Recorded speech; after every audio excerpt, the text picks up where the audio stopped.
गौरी पुत्र गणेश भगवान की जय। ओम नमः शिवाय। भगवान शिव और माता पार्वती का आशीर्वाद आप पर और आपके संपूर्ण परिवार पर सदा सर्वदा बना रहे। तो आइए सोमवार व्रत की पावन कथा को सुनते हैं। प्राचीन समय में एक नगर में एक धनवान साहूकार रहा करता था, जिसके घर में किसी भी प्रकार की कोई कमी नहीं थी। लेकिन उसका कोई पुत्र नहीं था, जिस कारण वह काफी दुखी रहा करता था। उसे दिन रात यही चिंता सताती रहती थी। ऐसे में वह पुत्र पाने की कामना लिए हर सोमवार भगवान शिव जी का व्रत और पूजन किया करता था। और शाम के समय शिव मंदिर में जाकर वह भगवान शिव जी के सामने दीपक जलाता था। उसके उस भक्ति भाव को देखकर देवी माँ पार्वती ने भगवान शिव से कहा, हे प्रभु, यह साहूकार आपका बहुत बड़ा भक्त है और सदैव आपका व्रत और पूजन बड़ी ही श्रद्धा के साथ करता है। आपको इसकी मनोकामना अवश्य ही पूर्ण करनी चाहिए। माता पार्वती की यह बात सुनकर भगवान शिव बोले, हे देवी पार्वती, यह संसार कर्म क्षेत्र है। जैसे किसान खेत में जैसा बीज बोता है वैसा ही फल काटता है, उसी तरह इस संसार में मनुष्य जैसा कर्म करता है वैसे ही फल भोगता है। पार्वती जी ने अत्यंत आग्रह से कहा, हे प्रभु, जब यह आपका इतना बड़ा भक्त है और इसको अगर किसी भी प्रकार का दुख है तो उसे अवश्य ही दूर करना चाहिए, क्योंकि आप तो सदैव ही अपने भक्तों पर दयालु होते हैं और उनके दुखों को हमेशा ही दूर करते हैं। यदि आप ऐसा नहीं करेंगे तो मनुष्य आपकी सेवा और व्रत क्यों करेंगे? पार्वती जी के ऐसे आग्रह करने पर भगवान शिव बोले, हे देवी पार्वती, इसके कोई पुत्र नहीं है। इसी चिंता में यह अत्यंत दुखी रहता है। इसके भाग्य में पुत्र ना होने पर भी मैं इसे पुत्र प्राप्ति का वर दे सकता हूँ, लेकिन वह पुत्र केवल 12 वर्ष तक ही जीवित रहेगा। इसके पश्चात वह मृत्यु को प्राप्त हो जाएगा। इससे अधिक तो मैं कुछ भी इसके लिए नहीं कर सकता। हे प्रिय भक्तों, यह बातें साहूकार सुन रहा था। इससे उसको ना तो प्रसन्नता हुई और ना ही कुछ दुख ही हुआ। वह पहले की तरह ही भगवान शिव का व्रत और पूजन करता रहा। कुछ समय व्यतीत हो जाने पर साहूकार की पत्नी गर्भवती हुई और 10वें महीने में उसे अति सुंदर पुत्र की प्राप्ति हुई। साहूकार के घर में बहुत खुशियां मनाई गई, परंतु साहूकार ने उसकी केवल 12 वर्ष की आयु जानकर अधिक प्रसन्नता प्रकट नहीं की और न ही किसी को यह भेद बताया। जब वह बालक 11 वर्ष का हो गया तो उस बालक की माता ने उसके पिता से विवाह आदि के लिए आग्रह किया। तो वह साहूकार कहने लगा कि अभी मैं इसका विवाह नहीं करा सकता, अपने पुत्र को काशी पढ़ने के लिए भेजूंगा। फिर साहूकार ने बालक के मामा को बुलाकर उसको बहुत सा धन दिया और कहा कि तुम इस बालक को काशी जी पढ़ने के लिए ले जाओ और रास्ते में जिस स्थान पर भी जाओ यज्ञ और ब्राह्मणों को भोजन अवश्य कराते जाना। फिर वह दोनों मामा भांजे यज्ञ करते और ब्राह्मणों को भोजन कराते हुए काशी जी की तरफ रवाना हुए। रास्ते में उनको एक शहर से गुजरना पड़ा। उस शहर में राजा की कन्या का विवाह था और दूसरे राजा का लड़का जो विवाह करने बारात लेकर आया था वह एक आंख से काना था। उसके पिता को इस बात की बड़ी चिंता हो रही थी कि कहीं वर को देखकर कन्या के माता पिता विवाह में किसी प्रकार की अड़चन पैदा ना कर दे। इस कारण जब उसने अति सुंदर सेठ के लड़के को देखा तो उसके मन में विचार आया कि क्यों ना दरवाजे के समय इस लड़के से वर का काम चलाया जाए। ऐसा विचार करके वर के पिता ने उस लड़के और उसके मामा से बात की तो वे राजी हो गए।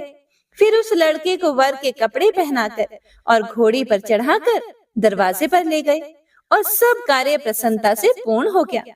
फिर वर के पिता ने सोचा कि यदि विवाह कार्य भी इसी लड़के के द्वारा करा लिया जाए तो क्या बुराई है।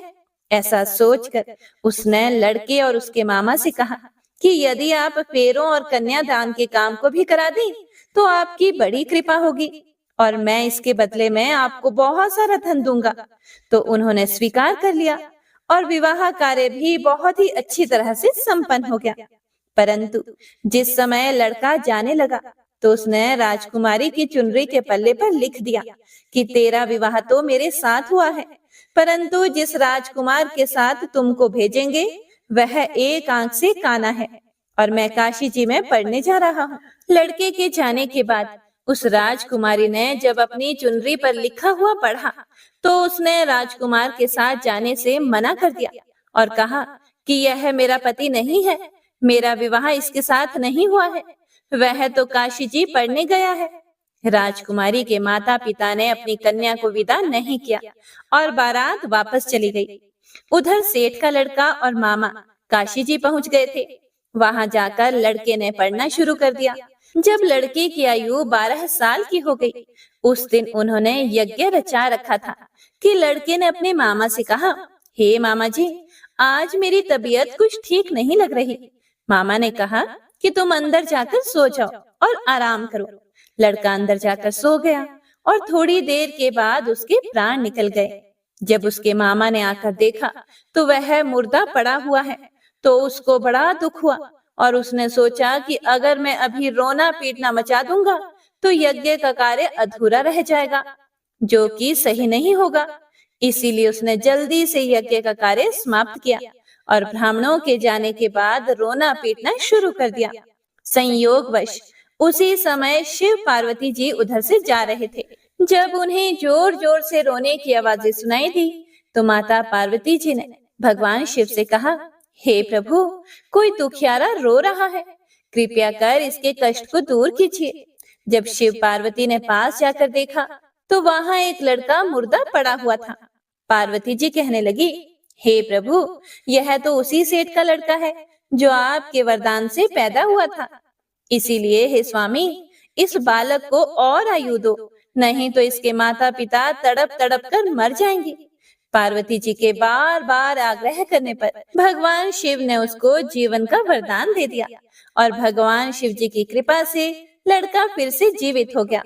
इसके बाद शिव जी और माता पार्वती कैलाश पर्वत की ओर चले गए। इसके बाद वह लड़का और उसका मामा उसी प्रकार यज्ञ करते और ब्राह्मणों को भोजन कराते अपने घर की ओर वापस चल पड़े। रास्ते में उसी शहर में आए जहाँ उसका विवाह हुआ था। वहां पर आकर उन्होंने यज्ञ आरंभ कर दिया तो उस लड़के के ससुर ने उसको पहचान लिया और अपने महल में ले जाकर उसकी बड़ी खातिरदारी के साथ ही बहुत से दास दासियों सहित आदर पूर्वक लड़की और जमाई को विदा भी किया। जब वह अपने शहर के निकट आए तो मामा ने कहा कि पहले मैं तुम्हारे घर जाकर खबर कराता हूँ।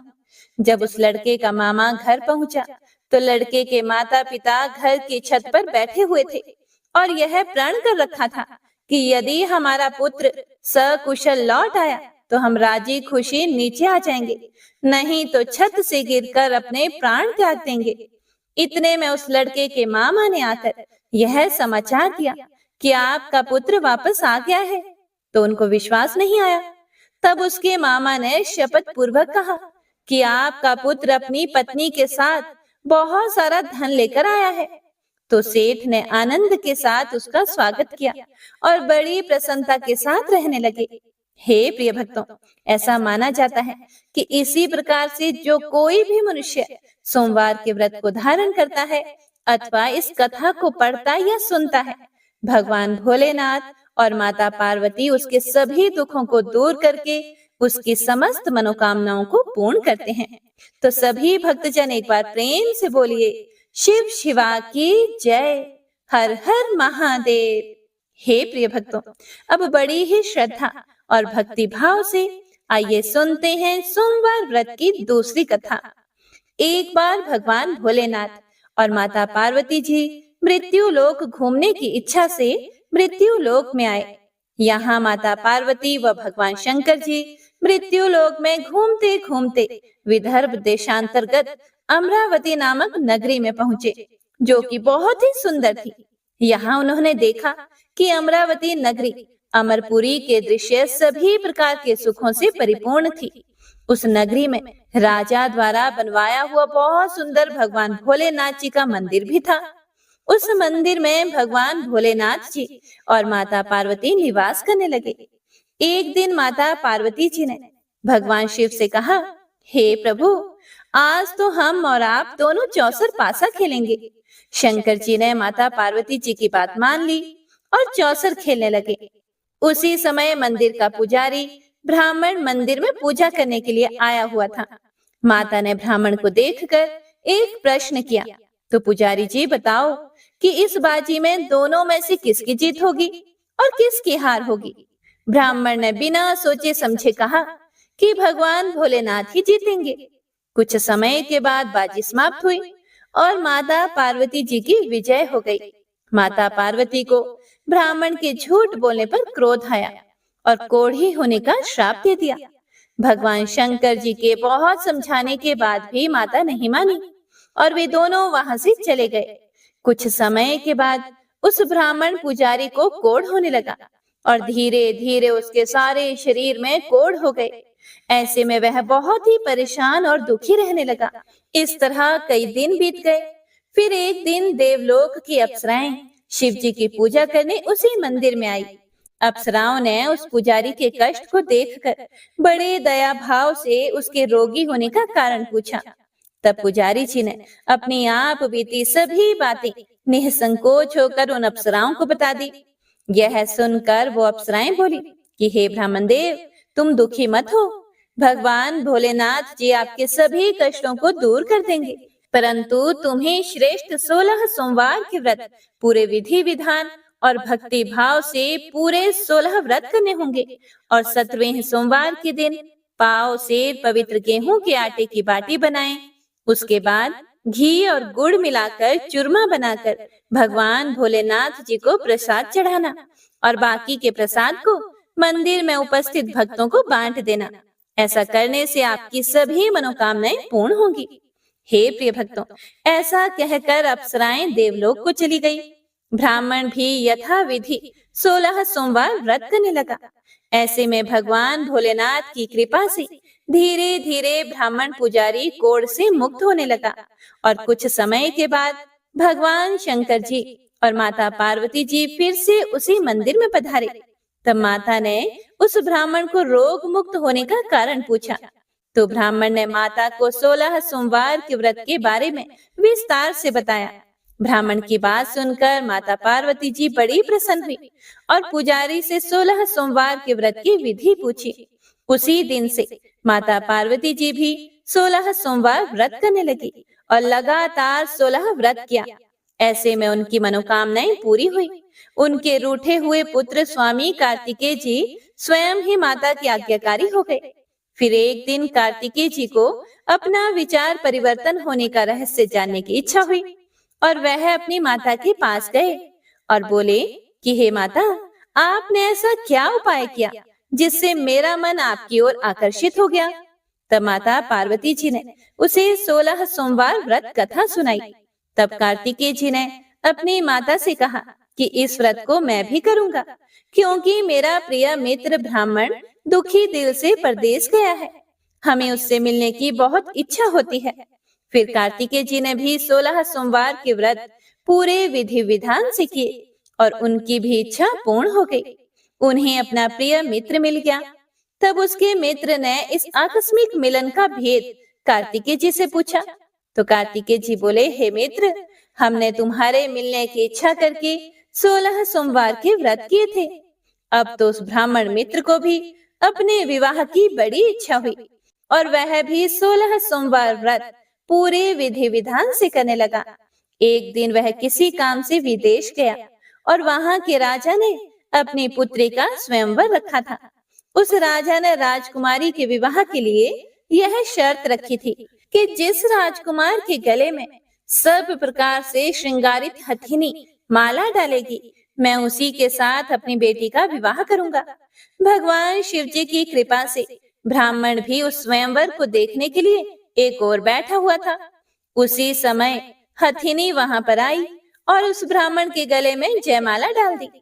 इस तरह राजा की प्रतिज्ञा के अनुसार बड़ी धूमधाम के साथ अपनी पुत्री का विवाह उस ब्राह्मण के साथ पूरे विधि विधान से कर दिया और उसे बहुत सारा धन देकर सम्मान पूर्वक संतुष्ट किया और वो दोनों सुख पूर्वक रहने लगे।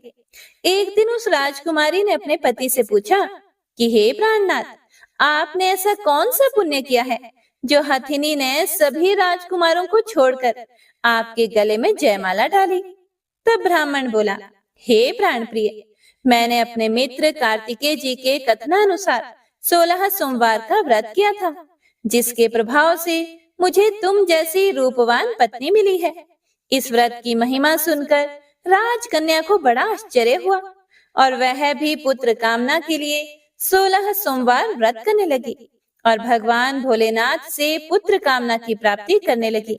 शिव जी की कृपा से कुछ समय के बाद उसके गर्भ से एक अति सुंदर, सुशील, धर्मात्मा और विद्वान पुत्र हुआ। वह ब्राह्मण और उसकी पत्नी दोनों उस पुत्र को पाकर बहुत ही प्रसन्न हुए और उसका लालन पालन भली प्रकार से करने लगे। जब वह लड़का बड़ा हुआ और समझदार हुआ तो एक दिन अपनी माता से प्रश्न किया कि हे माता, आपने ऐसा कौन सा पुण्य किया जो आपको मेरे जैसे पुत्र की प्राप्ति हुई? पुत्र की बात सुनकर उस राजकुमारी ने अपने द्वारा किए गए 16 सोमवार व्रत की कथा और पूरे नियमों के बारे में उसे बताया। उस लड़के ने इस व्रत को सब तरह से मनोरथ पूर्ण करने वाला सुनकर उसके मन में राज्याधिकार के पाने की इच्छा हुई। उस लड़के ने उसी दिन भगवान शिव जी को प्रसन्न करने के लिए 16 सोमवार के व्रत पूरे नियमों से करने लगा। एक दिन दूसरे देश के राजा के दूत ने आकर उसको उनकी राजकुमारी के लिए चुना और उसे अपने साथ ले आए और राजा ने अपनी राजकुमारी का विवाह उसके साथ कर दिया। धीरे धीरे राजा बूढ़ा हो गया और उसके लिए राजकाज संभालना मुश्किल हो गया।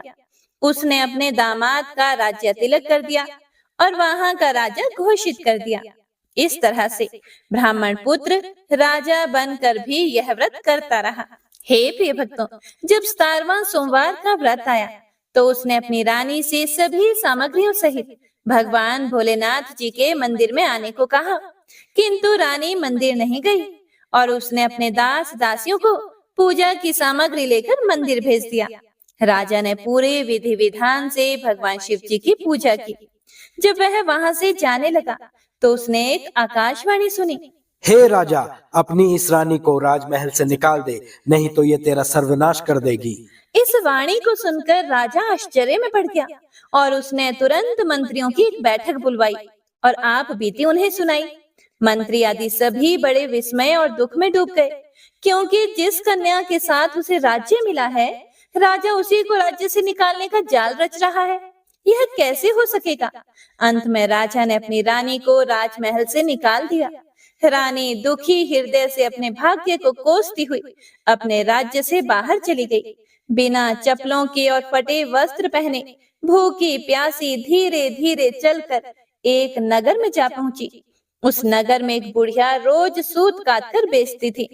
रानी की करुण दशा देखकर बुढ़िया बोली कि तू मेरे साथ चल, मेरा सूत बिकवा दे। मैं तो बूढ़ी हो गई हूँ, भाव नहीं जानती हूँ। यह सुनकर रानी बुढ़िया के सिर से सूत की गठड़ी उतार कर अपने सिर पर रख लेती है। अचानक से आंधी आई और बुढ़िया के सभी सूत हवा में उड़ गए। बेचारी बुढ़िया बहुत पछताई और रानी से कहने लगी कि दूर रहना मुझसे। अब रानी एक तेली के घर गई और काम मांगने लगी कि अचानक से उस तेली के सभी मटके शिव जी के प्रकोप से चटक गए। ऐसी दशा देखकर उस तेली ने रानी को अपने घर से निकाल दिया। इस प्रकार रानी अत्यंत दुख पाती हुई एक नदी के तट पर गई तो देखा कि नदी अचानक सूख गई। उसके बाद रानी एक वन में गई। वहां जाकर उसने एक सरोवर देखा और वह पानी पीने के लिए सरोवर की सीढ़ी उतरी और पानी पीने के लिए जैसे ही अपने हाथों को आगे बढ़ाया तो देखा कि सरोवर का पानी नील कमल के सदृश जल असंख्य कीड़ों में गंदा हो गया। रानी ने अपने भाग्य का दोषारोपण करते हुए उस सरोवर का जल पीकर अपनी प्यास बुझाई। आराम करने के लिए एक पेड़ की शीतल छाया में विश्राम करने के लिए लेटी तो देखा कि उस पेड़ की सभी पत्तियां झड़ गई। ऐसे में रानी जिस पेड़ के नीचे जाती उसी पेड़ की पत्तियां अपने आप झड़ जाती। वन, सरोवर और पेड़ों की ऐसी दशा देखकर गाय चराते हुए ग्वालों ने अपने गोसाई जी अर्थात अपने स्वामी जी से सभी बातें बता दी। गोसाई जी के आदेश के अनुसार ग्वाले रानी को पकड़कर गोसाई जी के पास ले आए।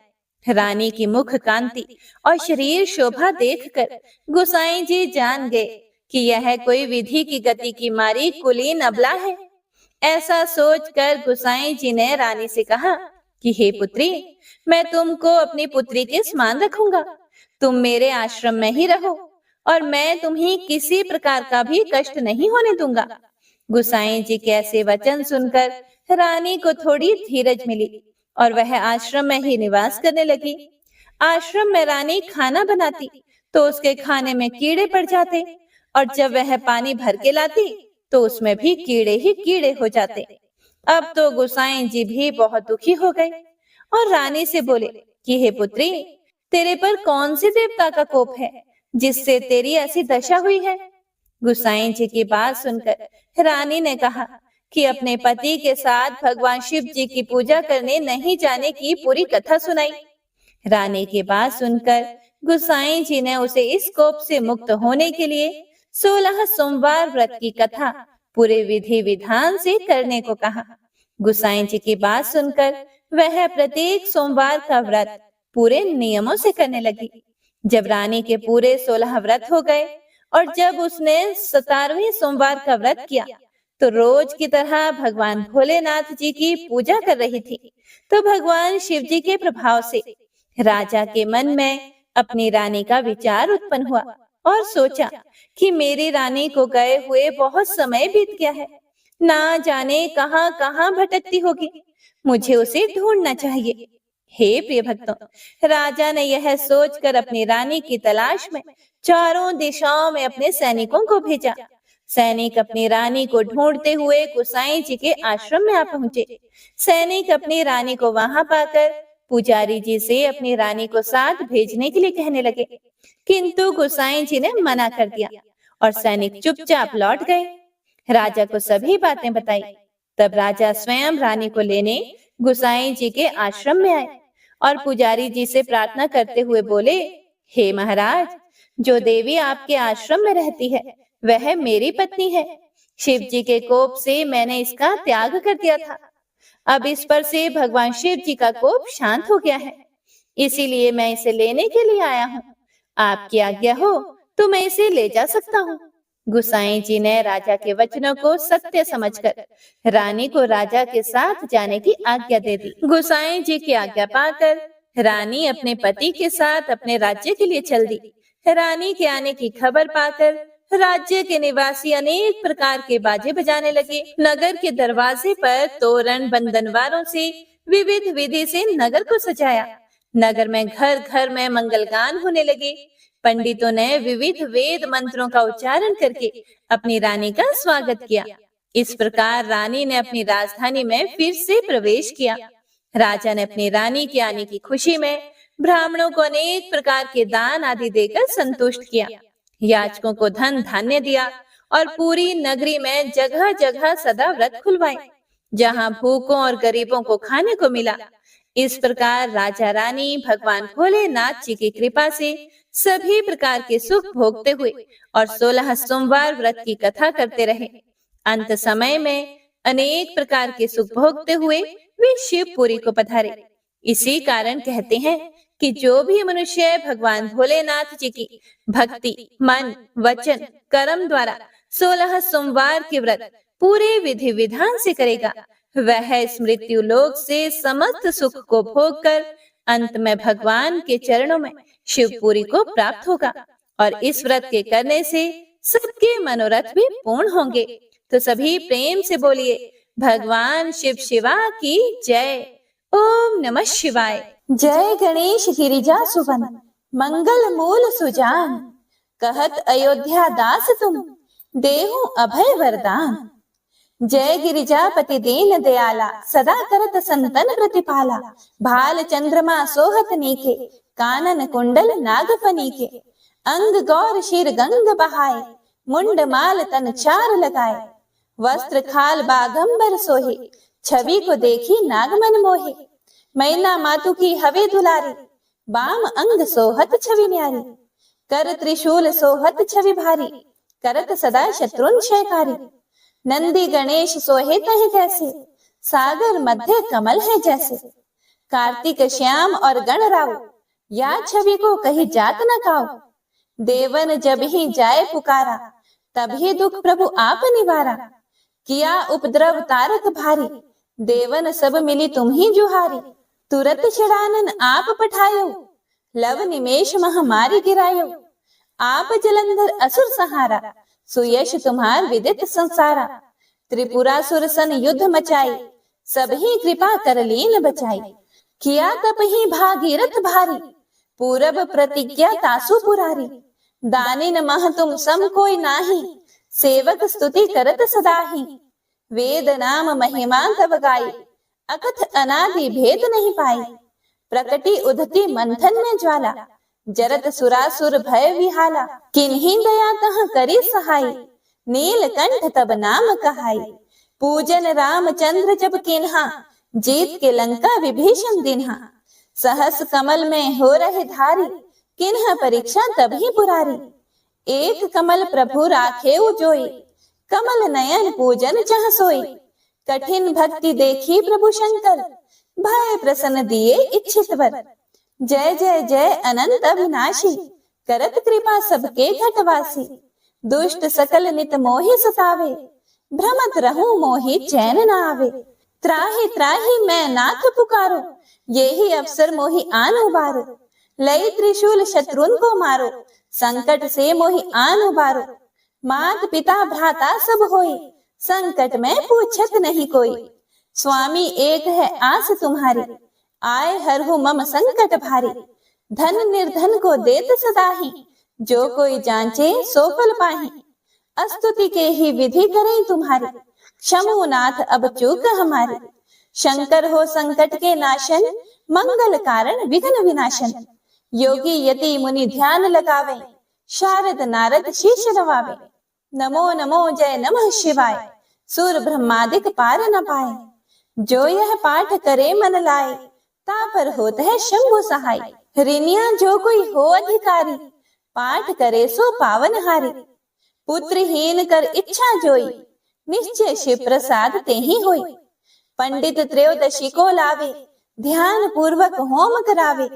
त्रयोदशी व्रत करे हमेशा, ताके तन नहीं रहे कलेशा। धूप दीप नैवेद्य चढ़ावे, शंकर सम्मुख पाठ सुनावे। जन्म जन्म के पाप नसावे, अंत धाम शिवपुर में पावे। कहे अयोध्या दास आस तुम्हारी, जानी सकल दुख हरहु हमारी। नित नेम कर प्रातः ही, पाठ करो चालीसा।